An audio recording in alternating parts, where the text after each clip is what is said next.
പ്രിയപ്പെട്ടവരെ, കേരളക്കാർക്ക് വലിയ ആനന്ദകരമായൊരു മുഹൂർത്തമായിരുന്നു അബ്ദുറഹീമിൻ്റെ മോചനം. അദ്ദേഹം കോഴിക്കോട്ടുകാരൻ നാട്ടിൽ വന്ന ആ സംഭവം മീഡിയകളൊക്കെ ഉറ്റുനോക്കി, ജനകോടികളൊക്കെ ഉറ്റുനോക്കി ആ അത്ഭുതകരമായ അവസ്ഥയെക്കുറിച്ച്. എന്നിട്ട് അദ്ദേഹം ഇവിടെ നമ്മുടെ കൂട്ടത്തിലേക്ക് വന്നുകൊണ്ട് അദ്ദേഹം ലോകത്തോട് കൊടുക്കുന്നൊരു മെസ്സേജ് ഉണ്ട്, ഒരു വർത്താനുണ്ട്.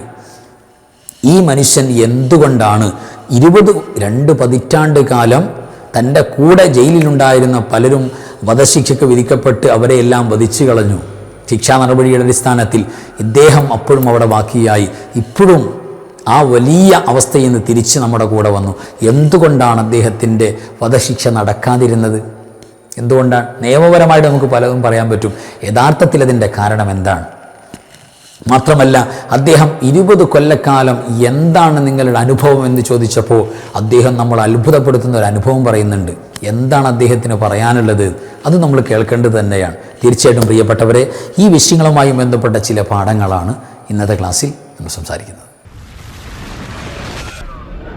അസ്സലാമു അലൈക്കും വറഹ്മത്തുള്ളാഹി വബറകാതുഹു. ബിസ്മില്ലാഹി വൽഹംദുലില്ലാഹി മാഷാ അല്ലാഹ് ലാ ഖുവത ഇല്ലാ ബില്ലാഹ്. അല്ലാഹുമ്മ സ്വല്ലി അലാ സയ്യിദിനാ മുഹമ്മദിൻ വഅലാ ആലി സയ്യിദിനാ വമൗലാനാ മുഹമ്മദ്. അൽഹംദുലില്ലാഹ്. അല്ലാഹു സുബ്ഹാനഹു വ തആല ഇരുലോക വിജയവും ആഫിയത്ത്, ബറക്കത്ത്, സലാമത്ത് ഒക്കെ നമുക്കൊക്കെ പ്രദാനം ചെയ്യട്ടെ. പ്രത്യേകിച്ച് ദുആയിൽ ഓർക്കണം, ചേർക്കണം എന്ന് പറയുന്ന അൻവാർ ഫസലിൻ്റെ കുടുംബത്തിൽപ്പെട്ട ഒട്ടനവധി ഉമ്മമാർ, ഉപ്പമാർ, സഹോദര സഹോദരിമാർ, എല്ലാവർക്കും അല്ലാഹു ബറക്കത്ത് നൽകട്ടെ. നമ്മുടെ മരിച്ചവർക്ക് അല്ലാഹു ജന്നത്ത് കൊടുക്കട്ടെ. എല്ലാ മുഅ്മിനീകൾക്കും മഗ്ഫിറത്ത് കൊടുക്കട്ടെ. ആമീൻ യാ റബ്ബൽ ആലമീൻ. അൽഹംദുലില്ലാഹ്. പ്രിയപ്പെട്ടവരെ, കേരള മനുഷ്യ സമൂഹം മുഴുവനും വലിയ സന്തോഷത്തോടെ, പ്രത്യേകിച്ച് മുസ്ലിം ഉമ്മത്തിന് വലിയ ആനന്ദകരമായൊരു വാർത്ത ബലിപെരുന്നാളിൻ്റെ അന്ന് നമ്മൾ അറിഞ്ഞവരാണ്. ആ ഒരു എഫക്റ്റിൽ, ആ ഒരു വാർത്തയുമായി ബന്ധപ്പെട്ട് പലപ്പോഴും നമ്മൾ ഇപ്പോഴും കേൾക്കുകയും ശ്രദ്ധിക്കുകയും ചെയ്യാൻ. അതെന്താ? 20 കൊല്ലത്തോളം, 2 പതിറ്റാണ്ടോളം വലിയ പ്രയാസകരമായ, മാനസികമായ വലിയ നൊമ്പരത്തിൻ്റെയും വിഷമത്തിൻ്റെയും കാലഘട്ടമായി ജയിലിൽ കിടന്ന അബ്ദുറഹീം എന്ന് പറയുന്ന കോഴിക്കോട്ടുകാരനായ ഒരു ചെറുപ്പക്കാരൻ.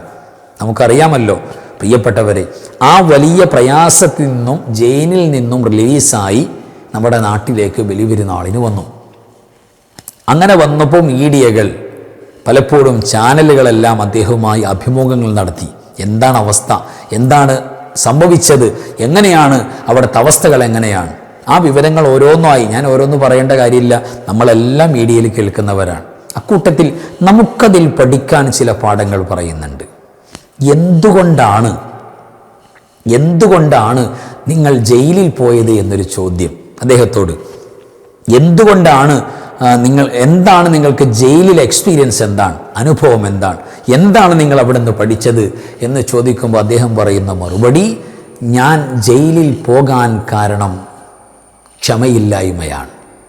അദ്ദേഹത്തിൻ്റെ ഒരു വാക്ക്, വോയിസ് ഞാൻ വളരെ ചിന്തിച്ചു. ആ വാക്ക്, ക്ഷമ കുറവിൻ്റെയാണ് എനിക്ക് ജയിലിൽ പോകേണ്ടി വന്നത്. ആ ക്ഷമയാണ് പിന്നെ ജയിലിൽ കിടന്ന് ഞാൻ 20 കൊല്ലം പഠിച്ചത്.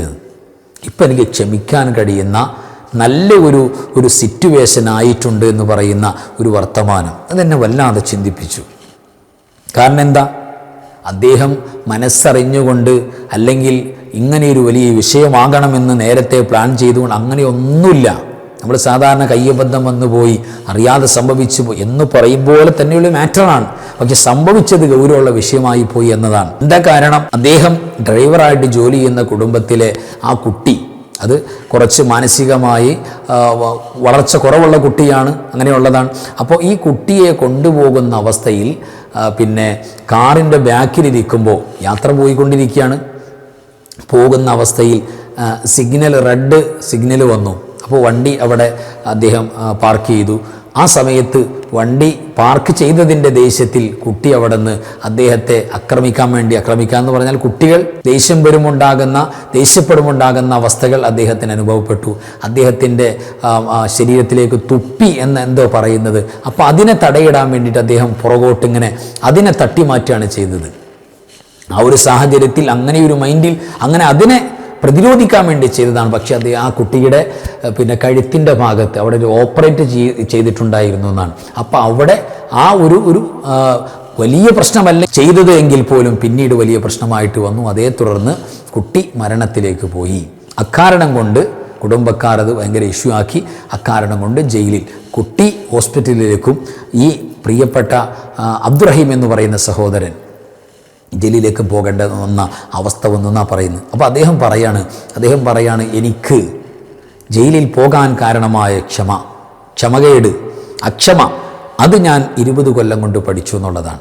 അപ്പോൾ ഈ നമ്മളെ സംബന്ധിച്ചിടത്തോളം നമ്മുടെ ജീവിതത്തിൽ പഠിക്കേണ്ട വലിയൊരു പാഠം, ഇത്തരം അവസ്ഥകളിലൂടെ നമ്മൾ വായിച്ചെടുക്കേണ്ടത്, നമ്മുടെ ജീവിതത്തിൽ പ്രിയപ്പെട്ടവരെ പെട്ടെന്ന് റിയാക്ട് ചെയ്യുന്ന അവസ്ഥ, അല്ലെങ്കിൽ നമുക്ക് അക്ഷമരാകുന്നൊരവസ്ഥ ഒന്നിലുണ്ടാകാൻ പാടില്ല. അദ്ദേഹത്തിന് വേണ്ടിയിട്ട് അൽഹംദുലില്ലാ, അദ്ദേഹം ഒരു കൊലപാതകം അങ്ങനെ സംഭവിക്കുന്ന ആളല്ല. അദ്ദേഹം നമ്മൾ കണ്ടല്ലോ മീഡിയയിൽ, അദ്ദേഹം വലിയൊരു മനുഷ്യനാണെങ്കിൽ പോലും കുഞ്ഞു മനസ്സാണ്, വളരെ സോഫ്റ്റായൊരു മനസ്സിൻ്റെ ഉടമയാണ് അദ്ദേഹം. പലപ്പോഴും അങ്ങനെയാണല്ലോ, നമ്മൾ ഭയങ്കര സംഭവമാണെന്ന് വിചാരിക്കുന്ന ആളൊക്കെ വളരെ സോഫ്റ്റായിരിക്കും അവരായിട്ട് ഡീൽ ചെയ്യുമ്പോൾ നമുക്കറിയാൻ പറ്റുള്ളൂ. അങ്ങനെ ഒരു മുല്ലപ്പൂ പോലത്തെ മനസ്സിൻ്റെ ഒരു മനുഷ്യനാണ്. എത്ര കൂളാണ് അദ്ദേഹം, എത്രയോ വായെടുത്താൽ പിന്നെ എല്ലാവർക്കും നന്ദി, കേരളക്കാർക്കും അതിൻ്റെ പുറത്തുള്ളവർക്കും എല്ലാവർക്കും നന്ദി പറയുന്ന ഒരവസ്ഥാവിശേഷം അദ്ദേഹത്തിൻ്റെ മീഡിയയിൽ നമ്മൾ കേട്ടവരാണ്. 48 കോടിയോളം വരുന്ന രൂപ അത് സംഘടിപ്പിക്കുകയും അദ്ദേഹത്തിൻ്റെ സഹായത്തിന് വേണ്ടി, മോചനത്തിന് വേണ്ടി അധ്വാനിക്കുകയും ചെയ്ത ഒട്ടനവധി ആളുകളുണ്ട്. അള്ളാഹു എല്ലാവർക്കും അർഹമായ പ്രതിഫലം പ്രദാനം ചെയ്യട്ടെ. അദ്ദേഹത്തിനും പ്രിയപ്പെട്ട ഉമ്മ, കാത്തിരുന്ന ഉമ്മ, ആ ഉമ്മയ്ക്കും നമുക്കെല്ലാം അള്ളാഹു ദീർഘായുസ്സ് നൽകട്ടെ. ഇത്തരം അബദ്ധങ്ങളിൽ പെട്ടുപോകാതെ, ചെറിയ കയ്യബദ്ധങ്ങളൊക്കെ സംഭവിച്ചു പോകുന്നത് ചിലപ്പോൾ പലപ്പോഴും വലിയ ഇഷ്യൂസിലേക്ക് പോകും. അള്ളാഹു അതിൽ നിന്ന് നമുക്കും അവർക്കും എല്ലാം കാവൽ നൽകട്ടെ. ആമീൻ യാ റബ്ബൽ ആലമീൻ. അപ്പോൾ അദ്ദേഹം പറഞ്ഞൊരു വാക്ക്, 2 പതിറ്റാണ്ടോളം ഈ ജയിലിൽ കിടന്നുകൊണ്ട് ഞാൻ ക്ഷമയുടെ പാഠങ്ങൾ പഠിച്ചു എന്നാണ്. അപ്പോൾ ക്ഷമ എന്ന് പറയുന്നത് തീർച്ചയായിട്ടും പ്രിയപ്പെട്ടവരെ നമുക്ക് വിജയിക്കാൻ ഏറ്റവും പര്യാപ്തമാണ്. ഈമാനിൻ്റെ പകുതി ഭാഗവും ക്ഷമിച്ച് മുന്നേറലാണ് എന്ന് പറഞ്ഞിട്ടുണ്ട്. നിസ്കരിക്കണമെങ്കിൽ, നോമ്പ് കൃത്യമാകണമെങ്കിൽ, സക്കാത്ത് കൃത്യമായിട്ട് കൊടുക്കണമെങ്കിൽ, ദീനനുസരിച്ച് ജീവിക്കണമെങ്കിൽ വേണ്ട ഏറ്റവും പ്രധാനപ്പെട്ട കാര്യം എന്താണെന്നറിയോ? ഒരുപാട് അറിവ് പഠിക്കലല്ല, ഉള്ള അറിവ് മതി. പക്ഷേ ക്ഷമ നിർബന്ധമാണ്. ക്ഷമയുണ്ടെങ്കിലേ സമയബന്ധിതമായി നിസ്കരിക്കാൻ പറ്റുള്ളൂ. ഏത് കർമ്മങ്ങളും അങ്ങനെയാണ്. അപ്പോൾ ക്ഷമ എന്ന് പറയുന്നത് അദ്ദേഹം പഠിച്ച വലിയൊരു പാഠാണെന്നാണ് പറയുന്നത്. അതിൽ നിന്ന് നമ്മൾ പാഠങ്ങൾ ഉൾക്കൊള്ളാം. അള്ളാഹുവെ, ക്ഷമയുള്ളവരായി ജീവിക്കുന്നൊരവസ്ഥ, ഒരു സ്വഭാവ അവസ്ഥ, മഹിമ, അതെല്ലാം എല്ലാവർക്കും വേണം. അതിലൂടെയാണ് വിജയം. ക്ഷമയുണ്ടാകുമ്പോൾ എത്രയോ കാര്യങ്ങളാണ് പ്രിയപ്പെട്ടവരെ നമുക്ക് കൃത്യമായി ഡീൽ ചെയ്യാൻ പറ്റുന്നത്. എത്രയോ ബന്ധങ്ങൾ അകന്നുപോയി അല്ലേ? എത്രയോ കൂട്ടുകാർ നമ്മളുമായി പിണങ്ങി നടന്നു. എത്രയോ നന്മകൾ നമ്മുടെ കയ്യിൽ നഷ്ടപ്പെട്ടു പോയി. ഒരു നിമിഷ നേരത്തെ നമ്മുടെ അക്ഷമ കൊണ്ട് നഷ്ടപ്പെട്ടു പോയ എത്രയോ സാഹചര്യങ്ങളാണ്, എത്രയോ അവസ്ഥകളാണ്. അപ്പോൾ അതൊക്കെ തിരിച്ചു പിടിക്കാൻ നമുക്ക് കഴിയണമെങ്കിൽ ക്ഷമയുള്ളവരാകണം. ആ ഒരു പാഠം ഇതിനകത്തുണ്ട്. പിന്നെ തൂക്കിക്കൊല്ലാൻ വേണ്ടി വിധിക്കപ്പെട്ട, അതായത് കൂടെ 20 വർഷക്കാലം ജയിലിൽ കിടക്കുമ്പോൾ കൂടെ ഉണ്ടായിരുന്ന, താമസിച്ച ജയിലിലുണ്ടായിരുന്ന ഒരുപാട് ആളുകളെ തൂക്കിക്കൊല്ലാൻ വേണ്ടി വിധിക്കപ്പെടുകയും വധത്തിന് വേണ്ടി കൊണ്ടുപോവുകയൊക്കെ ചെയ്യുന്ന ലൈവായിട്ട് കാണാം. അവസ്ഥ ഒന്ന് ആലോചിച്ച് നോക്കി. 18 വർഷത്തോളം ഒരു പ്രതീക്ഷയില്ല, ഒരു കോണ്ടാക്റ്റും ഇല്ല, ഒന്നുമില്ല, ഒരു സഹായം, ഇനി രക്ഷയില്ല എന്നുള്ള ഘട്ടത്തിലേക്ക് കിടന്നു മരണത്തെ കാത്തു കിടന്നൊരു മനുഷ്യനാണ്. ആ മനുഷ്യനെ പ്രിയപ്പെട്ടവരെ എന്തുകൊണ്ടാണ് തൂക്കിക്കൊല്ലാതിരുന്നത്? എന്തുകൊണ്ടാണ് ആ അബ്ദുറഹീം എന്ന് പറയുന്ന മനുഷ്യന് അത്തരമൊരു സാഹചര്യങ്ങൾ ഇല്ലാതിരുന്നതിൻ്റെ കാരണം ഒന്ന് മാത്രമാണ്. അദ്ദേഹത്തിന് അള്ളാഹു കൊടുത്തിരിക്കുന്ന ശ്വാസത്തിൻ്റെ എണ്ണം ഇനിയും ബാക്കിയാണ്. അതിനു വേണ്ടിയിട്ടുള്ള സെറ്റപ്പ് അള്ളാഹു അതിൻ്റെ പുറത്ത് സൗകര്യം ചെയ്തുകൊണ്ട്, കാരണം എത്രയോ ആളുകളെ അവിടെ വധിച്ചു കളഞ്ഞിട്ടുണ്ട്, പല കേസുകളുടെയും പേരിൽ വധിച്ചു കളഞ്ഞിട്ടുണ്ട്. എങ്ങനെയെല്ലാമാണെന്ന് അള്ളാഹു ആയാലും തെളിവുകളുടെ അടിസ്ഥാനത്തിനാണല്ലോ കാര്യങ്ങൾ വരുന്നത്. അപ്പോൾ അങ്ങനെ വധിക്കപ്പെട്ടു പോയ ആളുകൾ കുറേ ഉണ്ട് അവിടെ. അതിൽ ഈ അബ്ദുറഹീം പെടാതിരുന്നതിൻ്റെ കാരണം എന്താണ്? ഒന്ന് മാത്രമാണ്, അള്ളാഹു കണക്കാക്കിയൊരു ശ്വാസം ഉണ്ടല്ലോ, ആ ശ്വാസം ഇവിടെ തീർന്നിട്ടില്ല, അതിനല്ലാഹു ബാക്കിയാക്കിയിരിക്കുകയാണ്. അത് ഒന്നാമത്തൊരു പ്രധാനപ്പെട്ടൊരു കാരണമാണ്. അതേപോലെ തന്നെ മറ്റൊരു പ്രധാനപ്പെട്ട കാരണം, ആ പ്രിയപ്പെട്ട വന്യവയോധികയായ പ്രിയപ്പെട്ട ഉമ്മ, നിഷ്കളങ്കയായ ഉമ്മ മീഡിയയിലേക്ക് വന്നിട്ട് ഇല്ലേ, എത്ര വേദനയോടെയാണ് ഈ മോൻ വന്നു ചേർന്നതിലുള്ള സന്തോഷം എന്താണ് മോൻ വന്നു ചേർന്നതിൽ പറയാനുള്ളത് എന്ന് ചോദിച്ചപ്പോൾ ഫസ്റ്റ് വൺ ആ ഉമ്മയുടെ വോയിസ് നമുക്ക് മീഡിയയിൽ കേൾക്കാം, അൽഹംദുലില്ലാഹ്, ഞാൻ അല്ലാഹനെ സ്തുതിക്കുകയാണെന്നാണ്. അത് വല്ലാത്തൊരു വാക്കാണ്. ആ ഉമ്മയുടെ ആത്മാർത്ഥമായ ദുആ ഇതിനു മുമ്പ് ഇങ്ങനെ നടന്നിട്ടുണ്ട്. ഇതിനു മുമ്പ് ഇതല്ല, ഇതിനേക്കാൾ അപ്പുറം. അതായത് മരിച്ചുപോയി, മോൻ നഷ്ടപ്പെട്ടു പോയി, ചേതനയറ്റ ശരീരം, മരണപ്പെട്ട് കിടക്കുന്ന മോൻ്റെ കാര്യം കാഴ്ചയില്ലാത്ത ഉമ്മയോട് മറ്റുള്ള ആളുകൾ വന്നിട്ട് പറഞ്ഞു, നിങ്ങളുടെ മോൻ മരിച്ചുപോയി, രോഗം വന്ന് പ്രയാസം വന്ന് മരിച്ചുപോയി, അവനിപ്പോൾ മിണ്ടാട്ടമില്ല, മരിച്ചു കിടക്കാണ്, മൗത്തായി പോയി എന്ന് പറഞ്ഞ് ഈ ഉമ്മയോട് പറഞ്ഞപ്പോൾ അള്ളാഹിനോട് ഒറ്റ ദുആ, അള്ളാഹുവേ പടച്ചോനെ, ഈ ഒരവസ്ഥയിൽ എന്നെ ഹെൽപ്പ് ചെയ്തുകൊണ്ടിരിക്കുന്ന, എൻ്റെ കൂടെ നടക്കുന്ന, എനിക്കെല്ലാം ചെയ്തു തരുന്ന എൻ്റെ പൊന്നുമോൻ നഷ്ടപ്പെട്ടാൽ ഞാൻ ഇടങ്ങേറായി പോകും അല്ലാ. അതുകൊണ്ട് ആ മോനെ ഇപ്പോൾ മരിപ്പിക്കുന്നത് എനിക്ക് തൽക്കാലം ഇഷ്ടമല്ല റബ്ബേ, അവന് നീ ജീവൻ തിരിച്ചു കൊടുക്കണമെന്ന് പറഞ്ഞ് ഉമ്മ ദുആ ചെയ്തപ്പോൾ അദ്ദേഹം എഴുന്നേറ്റു. മരിച്ചു കിടക്കുന്ന സ്വഹാബിയാണ്, എഴുന്നേറ്റു. വാക്കല മഅന, ഞങ്ങളുടെ കൂടെ പിന്നെ ഫുഡ് കഴിക്കാനും കൂടി ഒരുപാട് കാലം ഉമ്മയോട് കൂടെ ജീവിച്ചു എന്ന് പ്രിയപ്പെട്ടവരെ കിതാബുകളിൽ ചരിത്രം രേഖപ്പെടുത്തിയിട്ടുണ്ട്. അൻസ്വാരിയായ സ്വഹാബിയുടെ ചരിത്രമാണ്.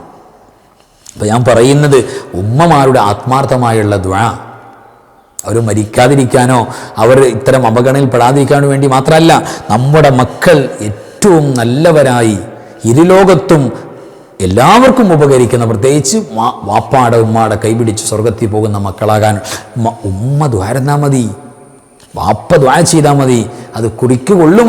അതിൻ്റെ ഏറ്റവും വലിയ ഉദാഹരണമാണ് ആ ഉമ്മയുടെ പ്രാർത്ഥനയുടെ ദ്വായിൻ്റെ ഫലം. നമ്മൾ കാണുന്നില്ല. അത് നമ്മൾ വിചാരിക്കും ആളുകളെ ഒരുമിച്ച് കൂടി എല്ലാവരും സഹായിച്ചിട്ടോ പടച്ചോനെ എത്ര വലിയ അത്ഭുതകരമാണ് അല്ലേ, ഭയങ്കര സംഭവമായിപ്പോയി. ഓക്കെയാണ്, അതെല്ലാം ഭയങ്കര സംഭവം തന്നെയാണ്. പക്ഷേ സംഭവത്തിൻ്റെ പിന്നിലെല്ലാം ഒരുപാട് രഹസ്യങ്ങളുണ്ട്. അതിലൊരു രഹസ്യം അള്ളാഹു കണക്കാക്കിയ ശ്വാസത്തിൻ്റെ എണ്ണം, അത് വീണ്ടും ബാക്കിയായിരുന്നു. മറ്റൊന്നെന്താണ്? ഉമ്മയുടെ ആത്മാർത്ഥമായുള്ള ദുആയാണ്. ഇതെല്ലാം കൂടെ നിന്നു. അങ്ങനെ കൂടെ നിന്നുകൊണ്ടുള്ള ഒരു അത്ഭുതകരമായ ഒരു മനുഷ്യൻ അല്ലേ, അതിനെ സഹായിച്ചവരെ പിന്നെയും എടുത്തു പറയേണ്ട ഒരു കേസാണ്. കാരണം ഒരാൾക്ക് അയാൾ അറിഞ്ഞു വെച്ചുകൊണ്ട് പ്രശ്നമുണ്ടാക്കാനോ കൊന്നുകളയാനോ തീരുമാനിച്ചതല്ലാതെ സംഭവിച്ചു പോയൊരു അബദ്ധത്തിൻ്റെ പേരിൽ അദ്ദേഹത്തിന് വധശിക്ഷയ്ക്ക് വേണ്ടി വിധിക്കപ്പെട്ടു. അദ്ദേഹത്തെ മരണത്തിൽ നിന്ന് മോചിപ്പിച്ചു കൊണ്ടുവന്നതുകൊണ്ട് ഖുർആൻ പറഞ്ഞത് മുഴുവൻ ലോകത്തുള്ള മുഴുവൻ ആളുകളെയും ജീവൻ കൊടുത്ത കൂലിയാണ് എന്നാണ്. അപ്പോൾ അതിനുവേണ്ടി 1 രൂപ മുതൽ 1 കോടി വരെ സഹായിച്ച ആളുകളില്ലേ, അവർക്കൊക്കെ വമ്പൻ പ്രതിഫലമാണ്. ഒരുപക്ഷെ ജീവിതത്തിൽ അവർ ചെയ്ത ഏറ്റവും വലിയ നന്മ, ഭയങ്കര കൂലി കിട്ടുന്ന നന്മ ഈ നന്മയായിരിക്കും. ഇതിനെ കവർ ചെയ്യാൻ വേറെ നന്മ ചെയ്തിട്ടുണ്ടാവില്ല. കാരണം ഒരു മനുഷ്യനെ ജീവൻ തിരിച്ചു കൊടുക്കുന്ന അവസ്ഥയുണ്ടാകും. 2ാം ജന്മമാണെന്ന് പറയുന്നില്ലേ അദ്ദേഹം എന്ന് പറയുന്നത് പോലെ. അപ്പോൾ തീർച്ചയായിട്ടും പ്രിയപ്പെട്ടവരെ, അദ്ദേഹം ലോകത്തോട് വിളിച്ചു പറഞ്ഞത് 20 കൊല്ലത്തിൻ്റെ എക്സ്പീരിയൻസ് ഞാൻ ക്ഷമ പഠിച്ചു എന്നുള്ളതാണ്. അപ്പോൾ തീർച്ചയായിട്ടും പ്രിയപ്പെട്ടവർ, ഇത്തരം വാർത്തകളിലൂടെ നമ്മൾ ആത്മീയമായ ഔന്നിത്യത്തിലേക്ക് നമ്മുടെ ജീവിതം വളർത്താനും നമ്മൾ നന്മയുടെ വക്താക്കളായി ജീവിക്കാനും സമൂഹത്തിൽ സമുദായത്തിൽ എല്ലാവർക്കും നന്മ, എല്ലാവരോടും സ്നേഹം, എല്ലാവരെയും സഹായിക്കുക, അങ്ങനെയുള്ളവരായി ജീവിക്കാനും നമ്മൾ തീർച്ചയായിട്ടും തയ്യാറാകണം. അല്ലാഹു സുബ്ഹാനഹു വ തആല നമുക്കെല്ലാം ബറക്കത്തും ഖൈറും നിഅമത്തും പ്രദാനം ചെയ്യട്ടെ. അള്ളാഹു ഇരുലോക ആഫിയത്തും ബറക്കത്തും നമുക്കെല്ലാം നൽകട്ടെ. പ്രത്യേകിച്ച് ഇപ്പോഴും വിദേശത്തുള്ള ജയിലിൽ, സ്വദേശത്ത് എല്ലാം ഇത്തരം അബദ്ധത്തിലൂടെ പറ്റിപ്പോയ കാരണങ്ങളും അല്ലെങ്കിൽ ഇല്ലാക്കഥ പറഞ്ഞ് കള്ളക്കേസിൻ്റെ പേരിൽ പിടിക്കപ്പെട്ട ആളുകളൊക്കെ ഒട്ടനവധി ഉണ്ടാകാം അല്ലേ. അവർ നിരപരാധികളാണ്, പക്ഷേ സാഹചര്യ തെളിവുകളൊക്കെ അവർക്ക് പ്രതികൂലമാണ്. അങ്ങനെയൊക്കെ വന്നുപോയ ആളുകൾ, അങ്ങനെ ഒട്ടനവധി ആളുകൾ, എല്ലാവർക്കും അള്ളാഹു, അവർ സത്യസന്ധരും അവർ നല്ല മനസ്സിൻ്റെ ഉടമകളുമാണെങ്കിൽ തീർച്ചയായിട്ടും അല്ലാഹു അവർക്കെല്ലാം മോചനം കൊടുക്കട്ടെ. ആമീൻ യാ റബ്ബൽ ആലമീൻ. വആഖിറു കലാമി അൽഹംദുലില്ലാഹ്. അസ്സലാമു അലൈക്കും വറഹ്മത്തുള്ളാഹി വബറകാതുഹു. ബിസ്മില്ലാഹി മാ ശാ അല്ലാഹ് ലാ ഖുവത ഇല്ലാ ബില്ലാഹ് മാ ശാ അല്ലാഹ് കുല്ലു നിഅമതിൻ മിനല്ലാഹ് മാ ശാ അല്ലാഹ് അൽ ഖൈറു കുല്ലുഹു ബിയദില്ലാഹ് മാ ശാ അല്ലാഹ് ലാ യസ്രിഫു السوء إلا الله بسم الله ما شاء الله لا قوة إلا بالله ما شاء الله كل نعمة من الله ما شاء الله الخير كله بيد الله ما شاء الله لا يصرف السوء إلا الله بسم الله ما شاء الله لا قوة إلا بالله ما شاء الله كل نعمة من الله ما شاء الله الخير كله بيد الله ما شاء الله لا يصرف السوء إلا الله